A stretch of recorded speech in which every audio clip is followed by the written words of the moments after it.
Hello and welcome to the Business Owner Interview Series.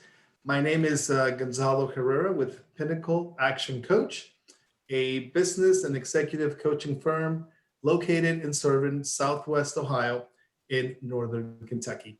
The objective of these interview series is really to highlight our local businesses and also to give some business owners the opportunity to tell us their story.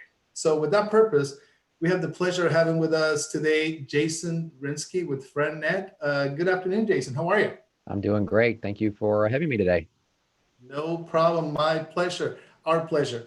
So, let's go ahead and get started. Jason, why don't you start by telling us about your business? Well, great. Well, again, thank you for having me. It's a pleasure to be on your program today. I'm in the franchising industry, and as you mentioned, I am with Frannet, and I'm a franchise consultant. And for those that aren't familiar, I work with individuals and families who want to explore business ownership as either an option to traditional employment, easy for me to say, or as a hands-on owner operator, or as somebody who's looking for maybe an additional revenue stream, perhaps as a semi-absentee owner. And I believe in it, obviously, and so much so that my wife and I also own 3 franchised hair salons. Very nice. Very nice. Is Frannet a franchise itself? Actually, it is. Yeah, FranNet's an international organization. We've got over 70 locations, about 130 or so franchise consultants like myself across North America and in Germany. Very nice. How long have you had your Frannet franchise, Jason? So I am not the franchise owner of Frannet. There's a local gentleman, Todd Feaster, who is. I'm one of the associates that work out of the office, and the market that we cover is Greater Cincinnati, Northern Kentucky, Dayton, and then the state of Indiana. And that's one of the reasons that I associated myself with Frannet is because it's one of the only franchise consultancy groups that has a dedicated, defined market. And so we really, especially in normal times, are out and about in the market, out in front of the people that we literally work, live, and are side by side with on a day in, day out basis. Gotcha. So, who is the type of customer that you work with, or what we call your target audience? Who is that? Yeah, I'd say there's typically somebody would fall into one of 3 categories. So, number one is the person in career transition, somebody who's looking to explore options. Maybe they may be also be looking at traditional W-2 employment, but now they might have the time and they might have always had that interest or dream in becoming a business owner. The second is that person that wants to take control of their professional life. Perhaps they're a little disenfranchised by the money that they're earning. They're away from home too frequently, and they're missing out on some of those life's moments, or they just don't like the direction that's coming down from senior management, right? And they want to control their own professional fate. And then lastly, you've got the passion people. You've got the person that loves kids or seniors or pets. And so those are typical of the customers and the profiles of clients that we typically work with. Got it. So, Jason, given our current times with COVID, you know, what is the highest, or give me a couple high impact that COVID has had in your business? Yeah. I mean, obviously, like every person in all aspects of life, from personal to professional, it's obviously had an impact. And for some, it can be a fearful time. That's obvious. However, it's also created some incredible opportunities for people who wanted to explore business ownership. So just some examples. There's always been a large number of options within the service business space, but that has really accelerated. So you think about things that are service-oriented businesses that we all need, and some things have really accelerated and become more predominant in this kind of world that we're living in. Cleaning services, window washing, repair, handyman, painting, landscaping, remodels, all those types of things that may not necessarily seem sexy. They've always been strong businesses, but now they're even stronger as more and more people stay home, work from home, and will have that flexibility to enjoy staying home as they continue their professional lives. we're seeing a lot of franchisors that are offering some just incredible incentives to attract new franchisees because there's just such huge demand for the services that they offer in a lot of those categories that I spoke to. There's historically low interest rates for somebody that wants to fund their business through some traditional funding and loan options. And then certainly there are still some great and very viable brick and mortar business options out there as well. And unfortunately, there are some organizations out there that have not weathered or won't weather this COVID situation. And as a result, rents have been driven down and in some cases, by up to 70%. So it really makes for some compelling, business model structures from an ROI standpoint when you think about one of your biggest expenditures having been driven down to that extent. That's right. You just mentioned something that was very true. COVID has changed the way in which we look and evaluate different options right now in the market. So staying with the COVID topic, what are one or two actions that because of the pandemic you have had to take, in this market, and how is it working? Yeah. One of the things that we pride ourselves on here at Frannet is about educating. Our goal is not to try and convince nor sell somebody a business. Frankly, we couldn't even if we wanted to.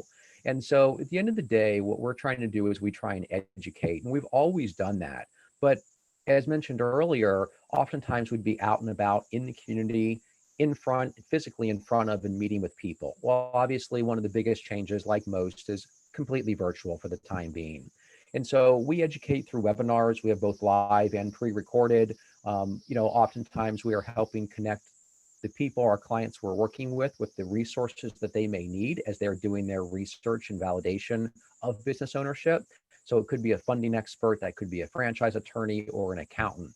So that's been the biggest change in terms of our business, and what we're doing differently is really everything being much more virtual and trying to stay away from some of that Zoom meeting fatigue and really offer options and content that are going to, interest people, and make sure that they're getting the information they need out of it as well. Sure. So Jason, as you told us at the beginning, you're part of Frannet, but you're also a business owner, right? So I would like to ask, as a business owner, what is the biggest learning that you've had since you became a business owner that you want to share with some other owners watching this? Yeah, it's a great question. This isn't our first rodeo as business owners. Probably, honestly, if you asked that question, 15 years ago, we bought our first business, it would be different than it is today. And I think, like everything in life, some of that it does change. But honestly, I think most recently, the biggest kind of learning we've had is around adaptability, right? It's in how we conduct our business so we own hair salons. Very impacted, right? It's very close and it's physical. You're right in front of that person and you're in physical proximity. You can't do it any other way. So it's how we conduct business, how we interact with prospective and active clients. It's really just making sure that we understand, and that for our staff and our businesses, they understand the circumstances of the world and how it affects each customer, because their impression, their perception of things may be different than the person's. And so it's really just that adaptability and understanding how to apply that to each and every circumstance and each and every interaction. Adaptability, that's a great trait to have, very useful around these times right now, right?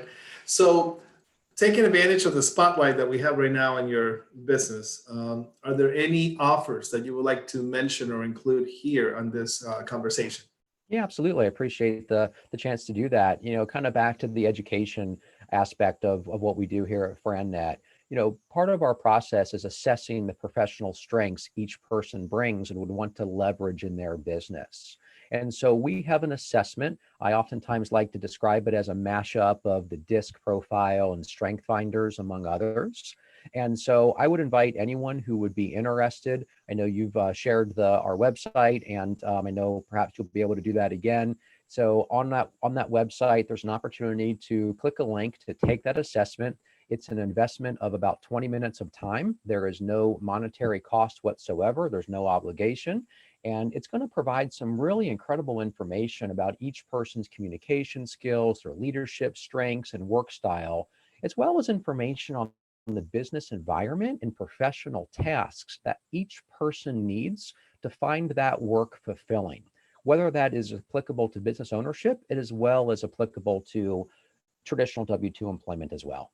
So I'd invite anybody who would like to spend that 20 minutes or so, get the results of the assessment. And I'm also always happy, whether somebody has interest in exploring business ownership or not, to walk through those results and make sure that they're getting the most value they can from that information. Great. That's great information. And yes, I will show your contact information again in a few seconds. Great. To conclude for today, what is most inspiring to you today? We've gone through a lot over the last several months, and some people have had it really bad. But what is most inspiring to you today? I'd say the resiliency of people, the ability of people that can overcome fear, certainly on our Frannet side of the world, to create successful businesses that can change the course of their and their families' lives, and in some cases, generationally, be able to change their lives. And we've seen some people launch their businesses starting in February and decide to start businesses even during this really difficult time of COVID, and have become extremely successful. So again, that resiliency and that ability to overcome fear, I'd say, what is most inspiring to me. Excellent. That's very good, Jason. That's a couple of great takeaways from today: adaptability and resiliency. That was great, Jason. And I thank you very much for that. And I want to tell you, all of you business owners watching out there, if you want to be part of this, please contact us. We'll be more than happy to get back to you. You see my information here too, just about in all platforms. The handle is the same, Pinnacle Action Coach. So please contact us and we'll be more than happy. And again, Jason, thank you very much for being here with us today and for telling us about your business. Thank you. Great. Thank you, Gonzalo. It was a pleasure. Likewise. All right. So let me stop share. So we have stopped already. Okay. Thank you very much, Jason. As soon as we post it, we will also tag you on it so you can put it also with your platforms. Okay. Look forward to it. Thank you again. How are Perfect. things going in? Yeah. How are things going on your side of the world? I'm going well. Thank you for asking, Jason. Some people ask me, and I tell them,